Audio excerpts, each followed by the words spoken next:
Well, hello everybody. Welcome back to The Longing. It's day 254. And let's go back. Oh, he's crawling backwards. I did not know that he would do that. It's day 254 today. It's a Wednesday, the 4th of August. What a coincidence. 254 and it's the 4th of August. That's going to be happening for just forever now. It won't. It'll happen for the next 5 days. It's a Wednesday today. It's been pretty good for me. I just made some spaghetti bolognese, and I've learnt a lot about spaghetti bolognese in the last few days. In preparation for making it today. What you think is spaghetti bolognese isn't the traditional way of making it. I don't think. I haven't done that much research. I've just watched a bunch of recipes and looked up a bunch of recipes. The one I made today, I aimed for a traditional one. And I think I got pretty good. It was delicious, so I've got no complaints. But what people think is bolognese is a tomato-based sauce. It'll be spaghetti with, tomatoes. It'll have some oregano in and whatever, some onions. And that's delicious, don't get me wrong. Some minced beef. The beef is pretty key as well. But a traditional bolognese is a wine and stock sauce, which is what I made today. And it was very delicious. It was one of the best pasta sauces I've ever made. It's difficult to make a pasta sauce go wrong. But in my head, and I think in a lot of people, when a lot of people hear spaghetti bolognese, they think of something really simple, something really easy. It'll take 30 minutes to make, easy peasy. And the bolognese I made today took 2.5 hours. So I don't know. Spaghetti bolognese is also probably the default spaghetti in people's minds. Throw some mince and some tomatoes in a pan and you've basically got it. But no, the one I made, the traditional one with stock and wine in rather than tomatoes, takes a bit longer. It's a little more complicated, but it was delicious. It was very tasty. I'm very happy I made it. What more could you ask for other than a delicious spaghetti bolognese? Other things have happened today, and this is something I want to talk about. Last night, I finally beat Getting Over It with Bennett Foddy, which, if you don't know, is very difficult. It's a very tricky game. There's no fail state, and that's what's important.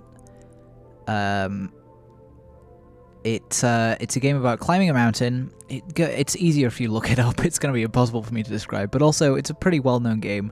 It came out in 2017. There was a big craze about it because it was so difficult. And the real selling point for me, the real motivation for me, was there is something at the top that I don't know what it is. When you get to the top, then a screen pops up and says, you made it to the top. Click here to promise that you're not recording or streaming this, and then you can get access to the top. I think that's absolutely genius, because it shows a real knowledge on the designer's front of the gaming culture. I guess of the time, 2017 was probably not too different today in terms of gaming YouTube and Twitch streams and whatever. And I'm genuinely surprised that a lot of people held to it. I'm not gonna say what's at the top. I beat it. I got to the top. I know what's up there. I'm not gonna say it. It really surprised me, and it made me very happy. I am part of a group of people who have made it to the top of Getting Over It with Bennett Foddy. It really is a really good game, but in kind of a weird way, because it's not. It really subverts a lot of what traditional game design is. If you think of a video game, think of the most generic video game. Think of Call of Duty. If you go in the campaign of Call of Duty, you run around, you shoot some guys, and you die maybe, and then you just go back to the last checkpoint. in Getting Over It, there is no fail state. There is falling down the mountain, but you don't die, you don't lose... Well, you do lose progress, but you don't, like, there's no long-term failure or anything. You just have to get up and climb back up again, which is really great. I am a huge fan of games that do that kind of change up, do something new, change up traditional game design, subvert stuff. That's why I like this game. That's why I like The Longing, because there's no gameplay. What do I do here? I'm walking around a cave and looking at some mushrooms right now, but I'm literally just walking through a cave.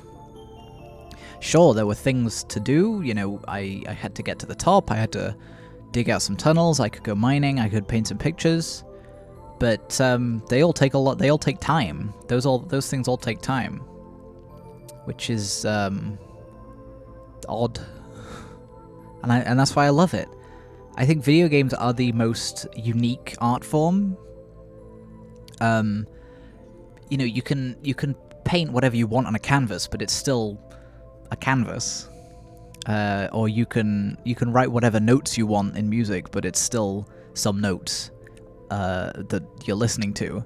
But with video games, there are so many different ways to input, there are so many different ways to show things to the player, there are so many different ways to change those things, and it really fascinates me, and I love it. And I love that you can have so many different types of game, like The Longing, or Getting Over It. My favorite games are the ones I'm most interested in, do that. They kind of change things up, they do something different, they experiment with the medium. Oh my god, there's a frickin' flower where the thing is, where the spider died.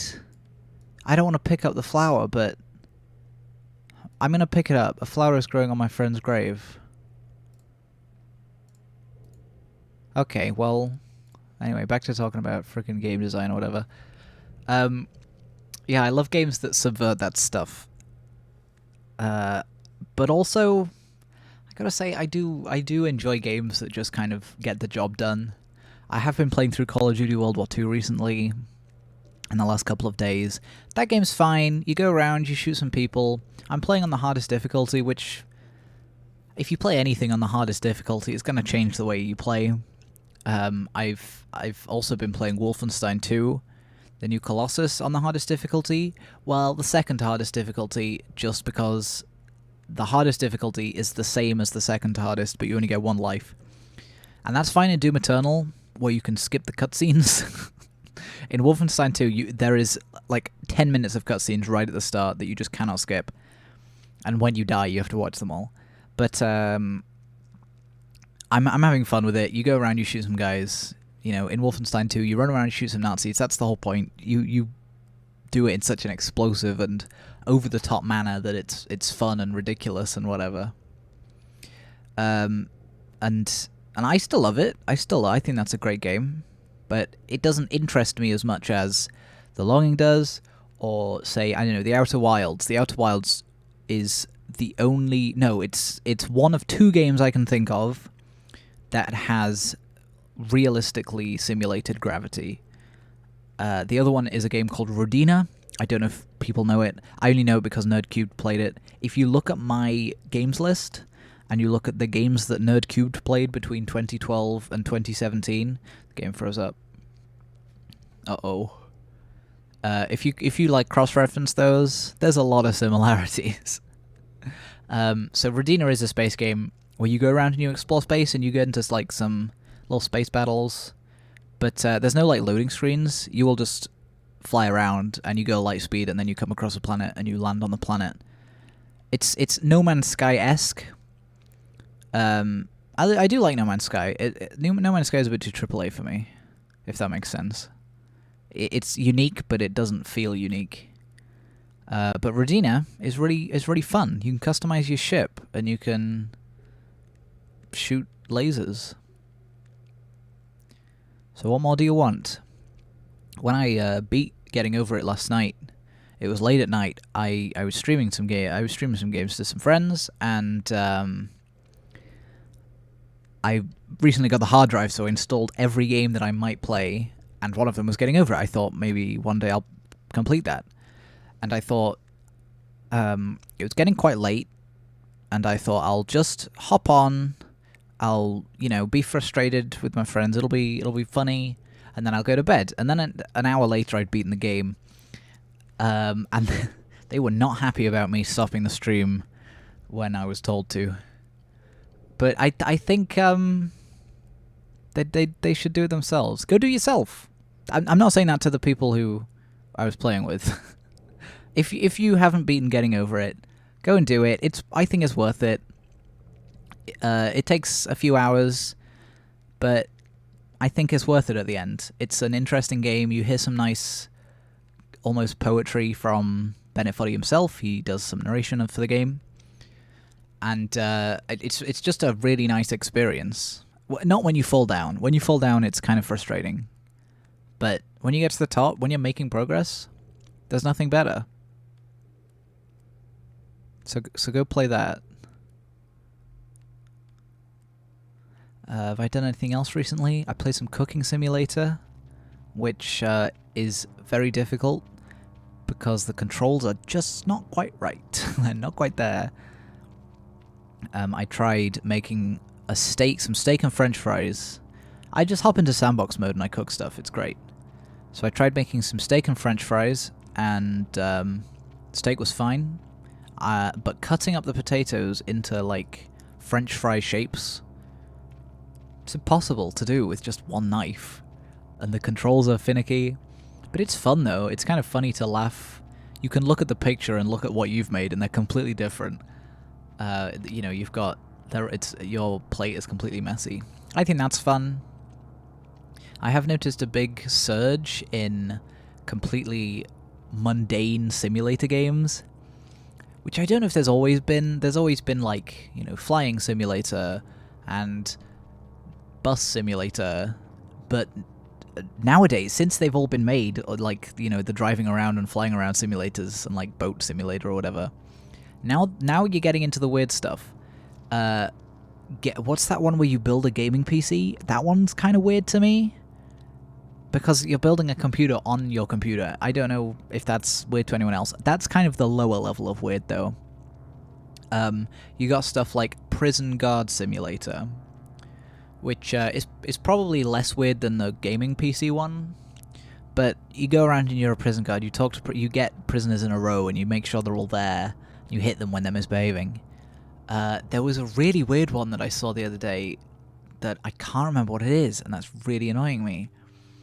But it was something completely weird. It was like picking up trash simulator or something. It was something that there would never be any gameplay for. And what's the other one? Police Shootout Simulator was one I played the demo of.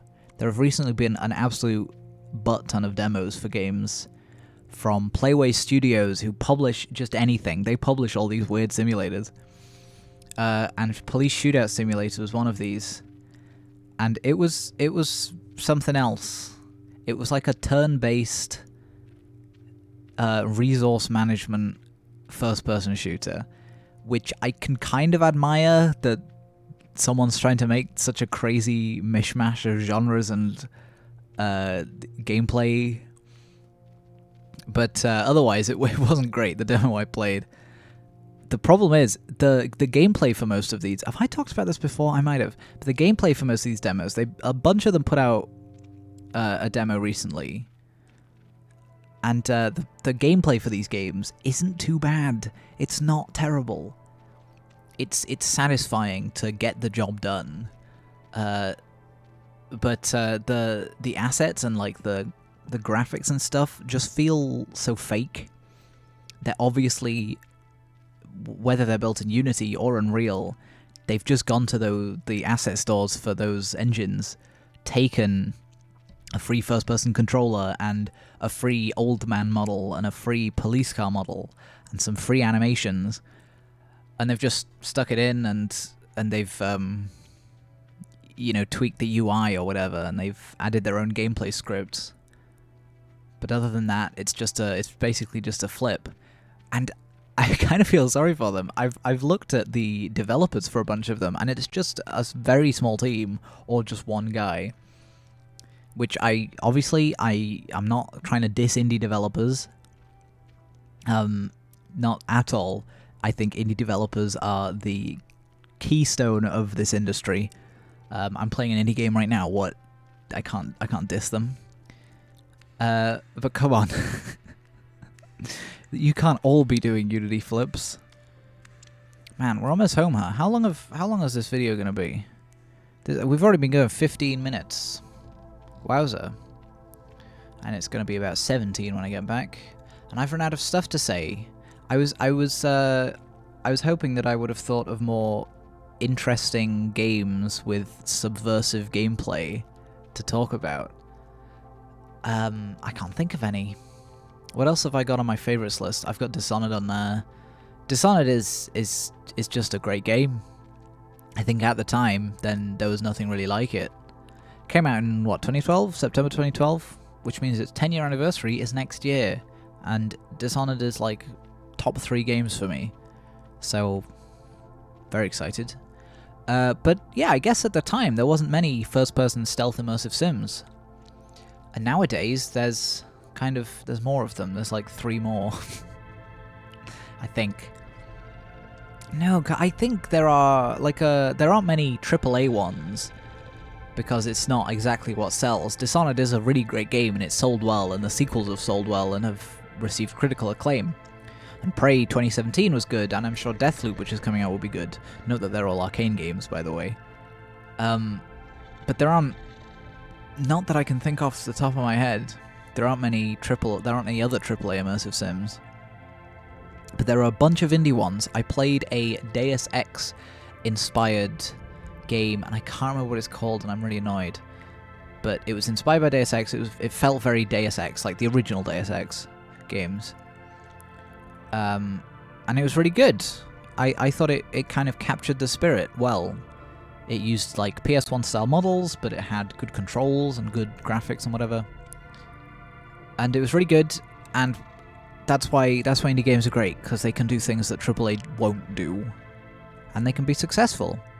Because I don't want to say they can take the bargain, but you know what I'm talking about. If they're gonna find the market. Does that make sense? The video's gonna end in like 30 seconds. I don't know what I'm saying. Well, I made it back home. Not been here in a little while.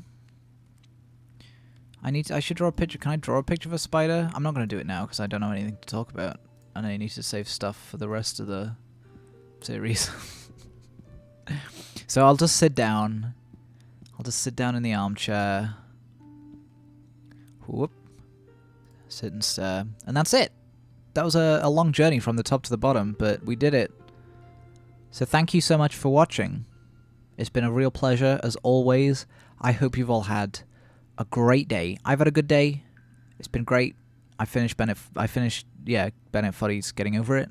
Go play it. Get to the top yourself, and then don't tell anyone though what's at the top. See you tomorrow. What a messy video.